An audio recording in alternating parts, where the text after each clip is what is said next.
السلام علیکم my dear viewers, امید کرتی ہوں کہ آپ سب لوگ خیر خیریت سے ہوں گی۔ دعا ہے آپ لوگوں کے لیے کہ اللہ آپ سب کو خوش اور آباد رکھے۔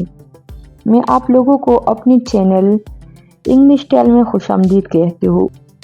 آج کا سٹوری بہت زبردست ہے، بہت خوبصورت ہے۔ امید ہے کہ آپ لوگوں کو پسند آئے گی۔ تو آئیے شروع کرتی ہے۔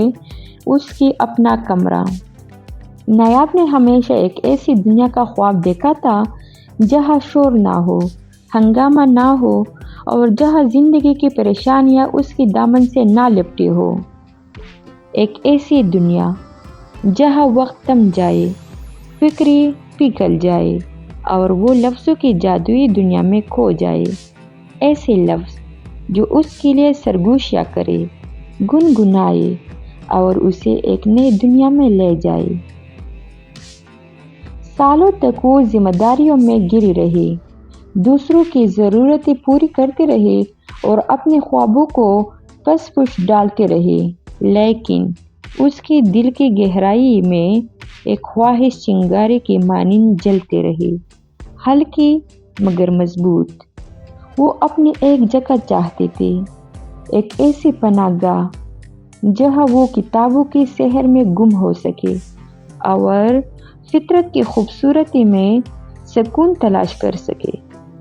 پھر ایک دن اس کا خواب حقیقت بن گیا۔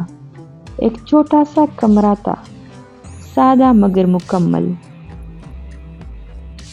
دیواریں فرش سے چھت تک کتابوں سے بھری ہوئی تھی، دور دراز کی سرزمینوں کی کہانیاں، قدیم دانشمندی، شاعری کے خزانے اور وہ الفاظ جو دل کو سکون بخشے۔ کمرے میں ایک بڑی کھڑکی تھی جس کے پار ہری بھری کھیت لہلہا رہے تھے۔ ایک خوبصورت جھیل بہہ رہی تھی جس کا پانی چمک رہا تھا اور کنارے پر درختوں کی ٹھنڈی چھاؤں پھیلی ہوئی تھی۔ پرندے اپنی میٹھی زبان میں چہچہاتے جیسے کوئی مدر دھن بجا رہے ہو۔ نایاب نے ایک گہری سانس لی۔ اس نے اپنے ہاتھ میں کافی کا کپ تھاما، گرم بھاپ اس کے چہرے سے ٹکرائی تو ایک عجیب سا سکون دل میں اترا۔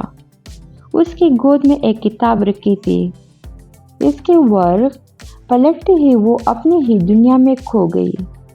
دن گزرتی گئی مگر اب نایاب کی دنیا بدل چکی تھی۔ باہر کی دنیا میں طوفان آتے رہے، مشکلات کا شور سنائی دیتا رہا، لیکن اس کی یہ چھوٹی سی پناہ گاہ ایک خاموش پرسکون جزیرہ تھی جہاں وہ اپنی مرضی سے جا سکتی تھی، جہاں صرف وہ تھی اور اس کے خواب۔ یہ کمرہ صرف اینٹ اور سیمنٹ کا بنا ہوا ایک عام کمرہ نہیں تھا، بلکہ اس کی روح کی ایک ایسی پناہ گاہ تھی جہاں لفظ زندہ تھے، جہاں خیالات سانس لیتی تھی اور جہاں وہ حقیقی خوشی محسوس کر سکتی تھی۔ یہی اس کی زندگی کی سب سے بڑی خواہش تھی اور اب یہ صرف ایک خواب نہیں بلکہ ایک حقیقت تھی۔ تو یہ تھا ایک خوبصورت زبردست سٹوری، اس کی اپنا کمرہ۔ امید کرتی ہوں کہ آپ لوگوں کو پسند آئی ہوگی۔ اگر آپ کو یہ سٹوری پسند آئی تو میرے چینل کو سبسکرائب کریں، لائک شیئر کریں، کمنٹ کریں۔